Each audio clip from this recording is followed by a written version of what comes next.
Assalamualaikum warahmatullahi wabarakatuh. Waalaikumsalam warahmatullahi wabarakatuh.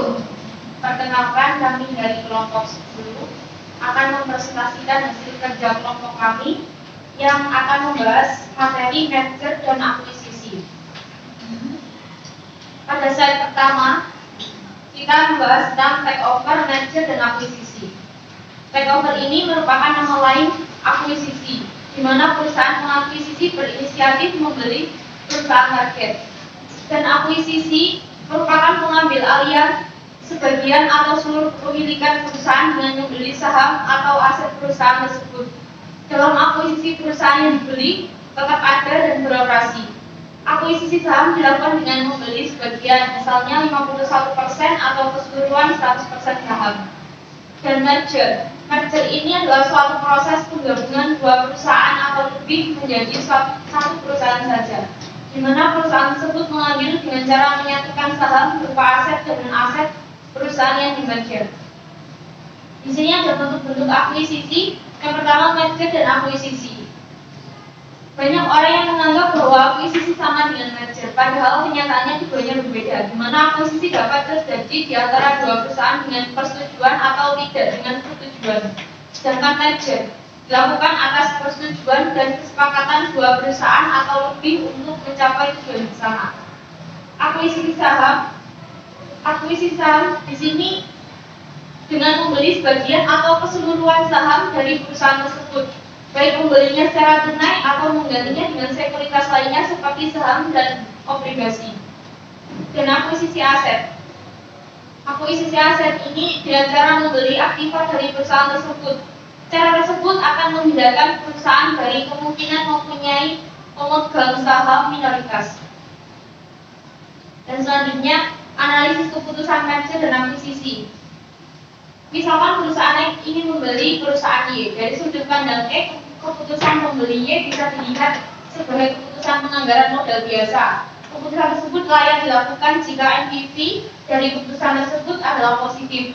Sebaliknya, jika NPV dari keputusan tersebut negatif, maka keputusan tersebut tidak layak dilakukan.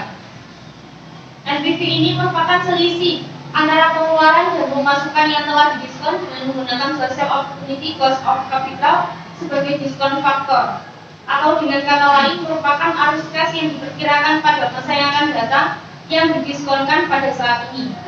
Bagi sebuah bisnis, NPV ini sangat penting karena bermanfaat untuk mengukur kemampuan dan peluang sebuah perusahaan dalam menjalankan investasi hingga beberapa tahun yang akan datang jika nilai mata uang berubah dan berdampak pada cash flow perusahaan.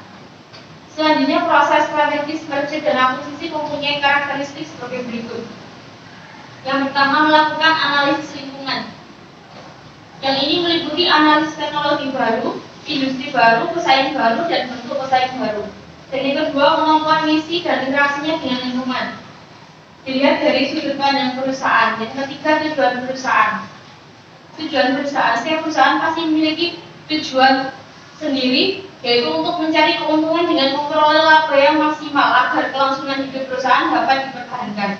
Dan yang keempat, penekanan pada proses, kebutuhan akan koordinasi dan konsistensi. Yang kelima, kemampuan akan kebutuhan untuk bisa beradaptasi terhadap perubahan lingkungan. Yang terakhir, integrasi perencanaan ke dalam sistem kompensasi. Selanjutnya, merger dan akuisisi yang baik dan tidak baik. Alasan yang masuk akal di sini ada skala ekonomi. Skala ekonomi berangkat dari filosofi sendiri, lebih besar lebih baik. Sebagai contoh, misalnya kita membeli pemesan barang dalam jumlah besar, maka kita akan memperoleh potongan kualitas atau harga yang lebih rendah. Jika harga per unit kita hitung, maka kita akan memperoleh harga yang lebih rendah dibandingkan kita membeli dalam jumlah yang kecil. Dan yang kedua, pengendalian. Beberapa perusahaan melakukan merger untuk dapat mengendalikan perusahaan tersebut dengan lebih baik terhadap jalur produksi. Sebagai contoh, jika perusahaan sepatu kulit menginginkan pasokan yang stabil, perusahaan tersebut bisa mengakuisisi perusahaan kulit. Yang ketiga, pajak. Merger bisa dilakukan dengan tujuan memanfaatkan penghematan pajak. Misalkan perusahaan yang membeli atau yang dibeli mengalami akumulasi kerugian yang cukup besar. Dan yang keempat, menggabungkan sumber daya. Perusahaan bisa membeli perusahaan lain yang punya sumber daya yang bisa komplement sumber daya yang dibutuhkan oleh perusahaan pembeli. Sebagai contoh, Microsoft membeli software yang bisa melakukan pengetekan Inggris karena Microsoft mempunyai software Microsoft Word untuk mengolah kata atau tulisan. Dan yang ke-58, ketidakefisienan. Di sini mengarah ke manajer. Jika manajer tidak kompeten dalam menjalankan perusahaannya, perusahaan menjadi tidak efisien. Manajer seharusnya diberhentikan untuk digantikan oleh manajer yang lebih baik lagi, supaya perusahaan tersebut akan jauh lebih efisien. Dan yang terakhir, memaksa pendistribusian kas. Manajer cenderung ingin memegang kembali kendali kas atas sumber daya perusahaan termasuk kas. Pada situasi tertentu, permasalahan ini menjadi semakin serius. Selanjutnya, alasan yang tidak masuk akal. Pertama, diversifikasi. Saat ini bisa mengurangi resiko. Jika perusahaan melakukan merger, perusahaan bisa mengurangi resiko. Pengurangan resiko tersebut tentunya mendatangkan nilai, tetapi dari sisi investor, diversifikasi yang dilakukan oleh perusahaan tidak bernilai karena investor bisa melakukannya secara langsung dengan relatif mudah. Dan yang kedua, meningkatkan pertumbuhan. Meningkatkan pertumbuhan tanpa peningkatan sinergi bukan merupakan alasan yang tepat untuk merger. Tetapi tanpa sinergi maka tidak ada pengaruh positif terhadap pemegang saham. Yang ketiga, meningkatkan X merupakan tujuan yang sering disebutkan oleh perusahaan yang bergabung. Peningkatan X tanpa ada peningkatan sinergi akan menciptakan perangkap bagi perusahaan. Karena untuk meningkatkan X maka hanya bisa dilakukan melalui merger. Dan alasan lainnya yang tidak nampak, salah satu motif adalah keinginan manajer untuk mempertahankan sumber daya perusahaan.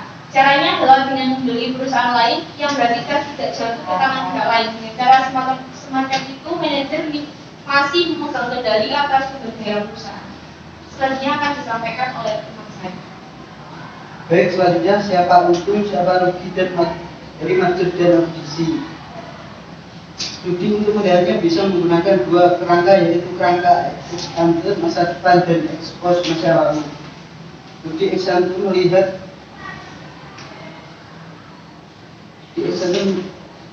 melihat reaksi harga saham. Studi tersebut bisa dilakukan oleh kalangan akademisi. Asumsi para akademisian bisa memperkirakan potensi sinergi harga yang dibayar, kemampuan integrasi. Yang kedua, hasil ex post memposisikan market dan akuisisi dengan menggunakan data masa lalu.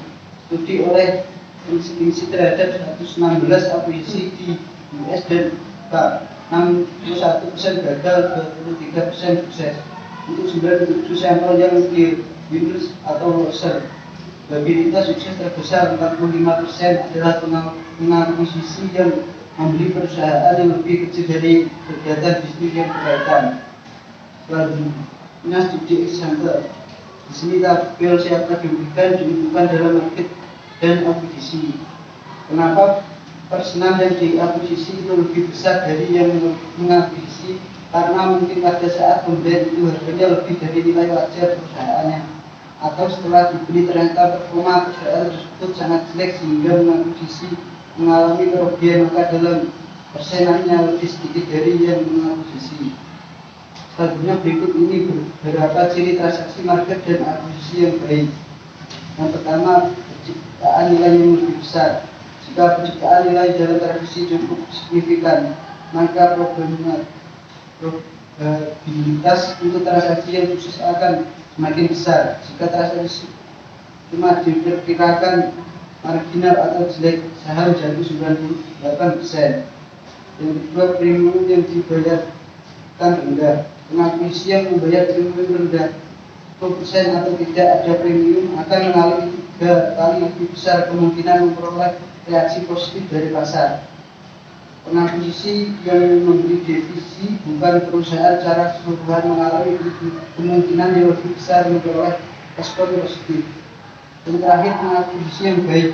Pengakuisisi yang baik dengan nilai ROIC di atas rata-rata industri akan mempunyai kemungkinan reaksi yang positif, sementara yang di bawah akan mengalami penurunan harga saham.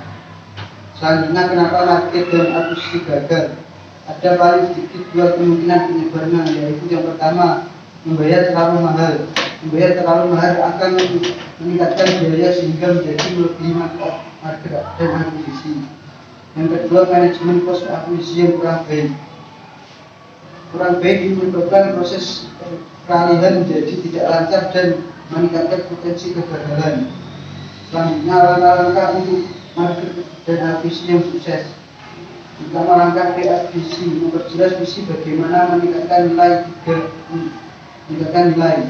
Itu 3 jalan. Yang pertama, memperkuat core bisnis dengan memperoleh akses ke konsumen baru atau produk atau jasa yang konsumen. Yang kedua, memanfaatkan ekonomi of class distribusi atau manufaktur. Dan yang ketiga, memanfaatkan transformasi teknologi. Dan yang mengidentifikasi kandidat harus lebih aktif, jangan menunggu tawaran dari bank. Bisa membuat semacam database baik perusahaan yang publik atau privat. Target yang ideal bisa diidentifikasi, bisnis yang berkaitan bisa diintegrasi dengan lebih mudah, bisa dijangkau harganya dan bisa dibeli. Selanjutnya, menilai kandidat lebih dalam. Nilai yang akan diperoleh akan dibandingkan dengan harga yang dibayar.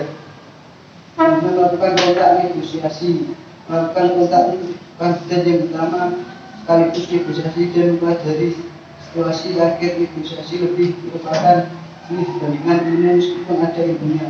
Yang terakhir, manajemen integrasi post merger. Selanjutnya, penilaian dalam market dan akuisisi. Penilaian dalam market dan akuisisi merupakan isu penting karena satu faktor market dan akuisisi yang tidak sukses adalah membayar terlalu mahal, terlalu optimis terhadap prospek market dan akuisisi tidak realistis. Bagian ini membicarakan penilaian dalam market dan akuisisi. Persoalan penilaian dalam market dan akuisisi menaksir nilai perusahaan yang menjadi target pada dasarnya sama dengan persoalan anggaran modal dalam keputusan investasi. Kemudian persoalan anggaran modal pada dasarnya adalah implementasi persoalan nilai waktu uang. Selanjutnya akan disampaikan oleh Magdalena. Baik, selanjutnya adalah metode aliran kas yang didiskontokan. Jadi dalam soal itu yang paling mendasar itu ada terminal value.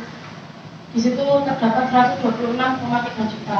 Dan dalam hal ini nilai terminal atau TV adalah nilai aset bisnis atau proyek di luar periode perkiraan ketika arus kas masa depan dapat diperkirakan. Nilai terminal ini mengasumsikan bisnis akan tumbuh pada tingkat pertumbuhan yang ditetapkan selamanya setelah periode perkiraan. Nilai terminal seringkali terdiri dari persentase besar dari total nilai yang dinilai, sehingga dapat disimpulkan kalau untuk hal ini silakan dibuka halaman 677. Di situ ada dengan demikian nilai ITK adalah 91,5. Manajer keuangan kemudian bisa memasukkan faktor sinergi yang kemudian bisa meningkatkan harga ITK lebih tinggi dari 91,5.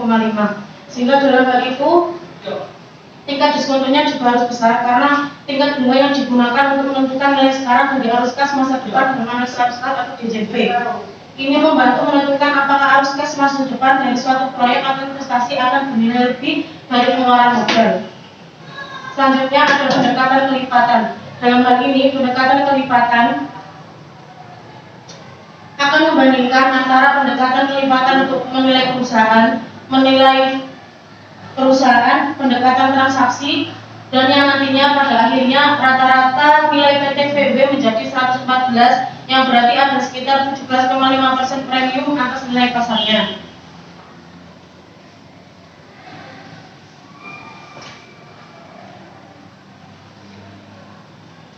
Selanjutnya ada analisis lebih lanjut mengenai metode aliran kas yang didiskontokan. Yang pertama yang harus digarisbawahi adalah tabel pertama menjelaskan metode bahwa tidak memasukkan depresiasi karena pengeluaran modal ditulis dalam nilai bruto atau kotor. Sehingga tabel berikutnya memasukkan depresiasi karena pengeluaran modal dalam bentuk bersih. Keduanya menghasilkan aliran kas yang sama. Kedua tabel tersebut berbeda dengan metode sebelumnya karena memasukkan bunga. Selanjutnya ada strategi dan taktik merger dan akuisisi. Dalam hal ini untuk strategi dan taktiknya ada dua. Yang pertama ada ofensif dan juga ada taktik defensif. Di mana dalam hal ofensif ini Ada dua langkah. Yang pertama itu perusahaan bisa melakukan langkah awal dengan jalan membeli saham perusahaan target atau yang akan dipilih melalui pasar saham, dan jalan yang kedua adalah perusahaan bisa melakukan tender offer atau tetap melakukan pembelian di pasar saham. Dan strategi selanjutnya yaitu ada LBO atau leverage buyout. Dalam hal ini perusahaan akan membeli perusahaan dengan menggunakan utang yang tinggi atau menggunakan junk bond, sehingga perusahaan ini akan berpikir ulang apakah akan mengakuisisi dan memerger perusahaan tersebut. Selanjutnya ada strategi dan taktik defensif. Yang pertama, di sini ada dua strategi pencegahan, yaitu strategi pencegahan dan juga ada strategi perlawanan. Yang pertama ada strategi pencegahan. Di situ perusahaan yang baik mendorong harga saham menjadi lebih tinggi sehingga menjadi terlalu mahal bagi perusahaan lain yang akan membeli perusahaan tersebut. Berikut ini karakteristik perusahaan yang mempunyai potensi tinggi untuk diambil alih. Yang pertama adalah rasio yang rendah, yang kedua ada neraca yang sangat liquid, ketiga rasio atau earning per share yang rendah, yang ketiga ada perusahaan atau aset yang bisa dijual tanpa mengganggu aliran kas, dan yang terakhir ada kepemilikan margin yang rendah. Selanjutnya untuk metode perlawanan yaitu ada perubahan pada ADART. Perusahaan bisa menetapkan beberapa peraturan dalam ADART yang bertujuan untuk terus mengambil alihan. Selanjutnya ada strategi pertahanan aktif, di mana dalam hal ini ada kurang lebih 5. Yang pertama yaitu adalah litigation, di mana hal ini perusahaan menargetkan bisa menghadiri pengambil alihan melalui jalur hukum. Yang kedua ada green mile, pembelian blok saham dari pemegang saham tertentu dengan premium. Yang ketiga ada PAC main defense. Dalam strategi ini perusahaan target melakukan pembalasan dengan jalan membeli bidder. Yang keempat ada white knight. Target mungkin tidak suka dengan cara pengakuisisi, namun dalam situasi ini target bisa mencari partner yang lebih friendly atau yang dipilihnya. Terakhir ada white square, yaitu berbeda dengan white knight. Dalam white square, partner tidak perlu memilih kontrol atau memiliki atas target. Target menjual blok saham kepada white square, kemudian partner tersebut akan mendukung manajemen dari perusahaan target. Sekian presentasi dari saya kembalikan ke moderator. Dari sekian tadi presentasi dari kelompok 10. Apabila audien ada yang ditanyakan, kami persilakan. Assalamualaikum warahmatullahi wabarakatuh. Waalaikumsalam warahmatullahi wabarakatuh. Saya mau bertanya, apakah merger dan akuisisi dilarang oleh hukum dalam persaingan usaha di Indonesia? Masih. Silakan. Waalaikumsalam warahmatullahi wabarakatuh. Saya bertanya, dalam kondisi apa perusahaan melakukan merger dan akuisisi? Terima kasih.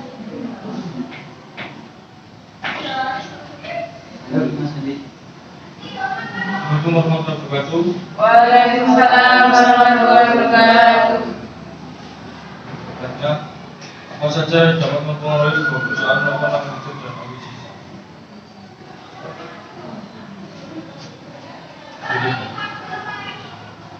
Silakan Mbak.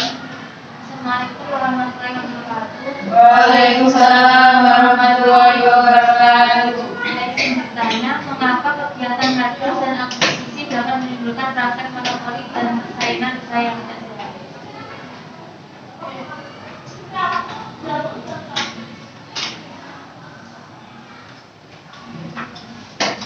Baik, karena sudah ada 4 pertanyaan dari masing-masing kelompok, izinkan kami untuk mendiskusikan jawaban terlebih dahulu.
pertanyaannya, apakah merger dan akuisisi dilarang oleh hukum persaingan usaha di Indonesia? Dalam hal ini yang dilarang adalah mengenai larangan praktek monopoli dan persaingan usaha tidak sehat.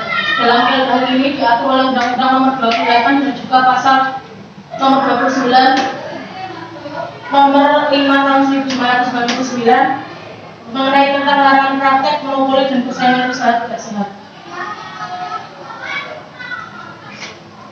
Pelaku usaha dilarang melakukan penggabungan atau peleburan badan usaha atau pengambil alihan saham perusahaan lain apabila tindakan tersebut mengakibatkan terjadinya praktek monopoli dan persaingan tidak sehat.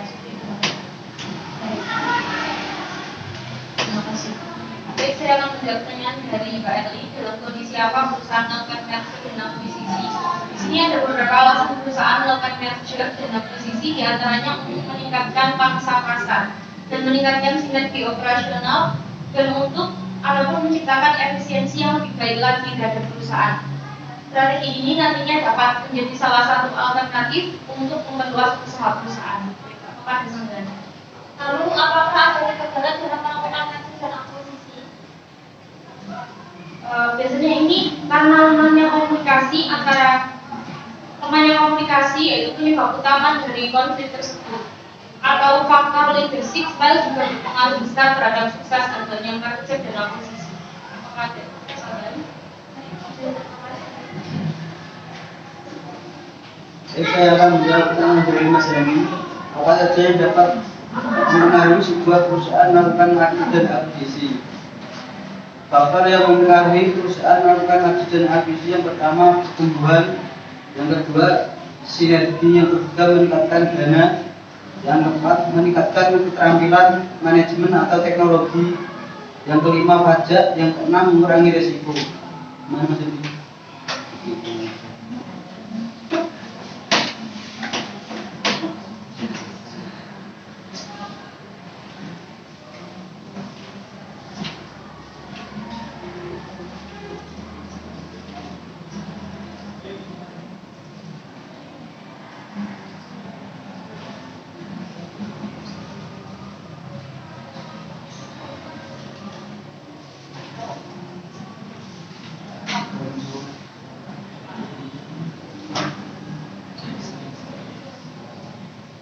Baik, saya akan menjawab pertanyaan dari Mbak Fitria.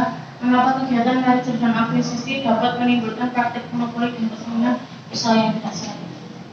Tadi sudah saya jelaskan ke Pak Nabi, dalam hal itu sudah diatur oleh Undang-Undang Nomor 5 Tahun 1999 pada Pasal 28 dan juga Pasal 29, yang mana di situ mengenai tentang praktek monopoli dan juga persaingan tidak sehat. Selanjutnya, merger yang mengakibatkan praktek monopoli dan persaingan usaha tidak sehat terjadi apabila pelaku usaha melakukan perjanjian yang dilarang. Jadi di awal perjanjian merger dan akuisisi, sepatutnya perusahaan tersebut akan melakukan perjanjian tertentu, dan ketika nanti perjanjiannya dilanggar, maka itu akan mengakibatkan kegiatan merger dan akuisisi terdapat monopoli. Selanjutnya yaitu adalah kegiatan yang dilarang dan atau menyalahgunakan posisi dominan. Tentu saja dalam hal ini kan sudah jelas Pak, kalau misalkan di merger dan akuisisi, misalkan perusahaan A lebih banyak menanamkan sahamnya di perusahaan B, maka perusahaan A ini akan menyalahgunakan posisi dominan tersebut. Seperti itu. Jika tidak mematuhi perjanjian di awal tadi, bagaimana Pak Fikri? Sekian tadi presentasi dari kelompok 10. Apabila ada salah kata, maafkan. Terima kasih. Wassalamualaikum warahmatullahi wabarakatuh. Waalaikumsalam warahmatullahi wabarakatuh.